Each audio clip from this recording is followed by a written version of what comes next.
오늘은 죽을 때까지 신앙생활에도 좀처럼 기억에 남지 않을 3명의 사사들을 소개하는 시간을 갖겠습니다.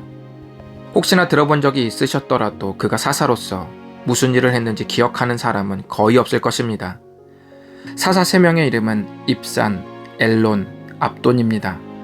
성경은 단 8구절로 이 사사들의 행적을 기록하고 있습니다.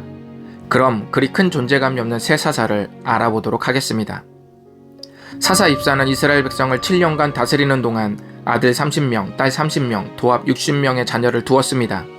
이는 왕권을 염두한 견고한 가문을 세우려는 야심과 권력의 세습을 준비했다고도 볼 수 있습니다.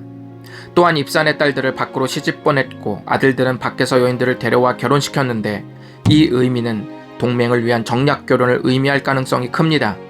만약 그것이 맞다면 입산은 자신의 아들과 딸들의 혼인마저 동맹에 이용한 셈입니다. 그 다음 사사 엘론은 10년간 이스라엘 백성을 다스렸습니다. 하지만 그에 관한 기록은 10년 동안 다스리다가 스불론 땅 아얄론이라는 지역에 장사 지냈다는 말이 전부입니다. 하지만 성경은 유독 아얄론이라는 생소한 매장지를 기록했는데요. 이는 사사 엘론이라는 이름과 아얄론이라는 지역이 서로 히브리어 자음이 같아서 아마도 그의 이름을 딴 성읍일 가능성이 높습니다. 만약 그렇다면 엘론 또한 권력을 사유화시키며 통치기간을 보냈다고 볼 수도 있습니다. 마지막으로 8년간 이스라엘을 다스린 사사 압돈은 무려 70명의 자녀를 두었다고 기록했는데 이것 또한 앞서 말한 바와 같이 왕의 가문을 준비하고 왕으로서 통치 행위를 했을 가능성이 있습니다. 또 어린 낙이 70마리를 탄 것은 왕권이 막강했음을 암시합니다. 압돈의 아버지인 비라돈 사람 힐렐이 누군지는 알 수 없습니다. 다만 아버지 이름이 기록되고 그 외 많은 자손이 기록된 사실에서 굳혀진 왕가의 권력을 엿볼 수 있을 뿐입니다. 사사 3명에 대한 기록이 극히 짧음에도 불구하고 결코 단순하지 않은 권력욕을 그대로 노출하고 있습니다. 자신의 이름을 딴 성읍이 생기고 많은 자녀를 두어 왕가를 꿈꾸며 나귀를 타면서 왕권을 모방하고 있는 사사들이 하나님을 위해 무엇을 했을까요? 사사가 되어 한 것이라곤 권력을 세습화하고 사유화한 것 외에 아무것도 없습니다. 누구나 첫 출발은 경건합니다. 처음부터 변질되고 죄짓는 사람은 그리 많지 않습니다. 하지만 누구든지 그가 살다간 발자취에서 그가 무엇을 쫓았는지 말해줄 것입니다.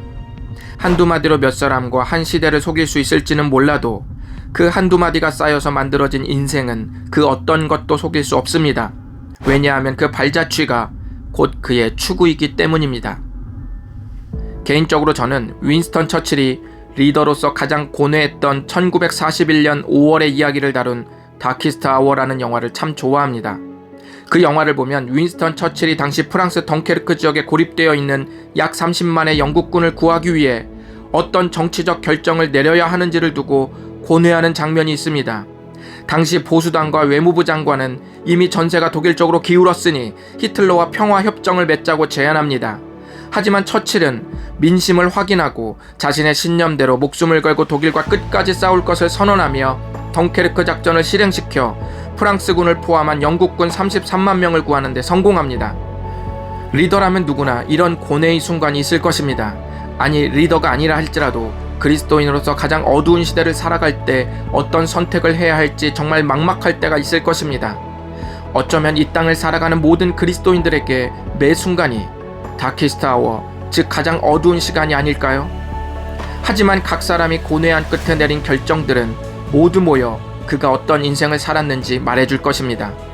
왜냐하면 그의 발자취가 곧 그의 추구이기 때문입니다.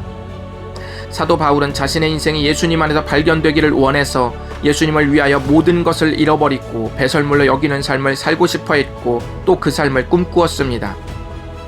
여러분은 무엇이 모여서 여러분의 인생이 되기를 바라십니까?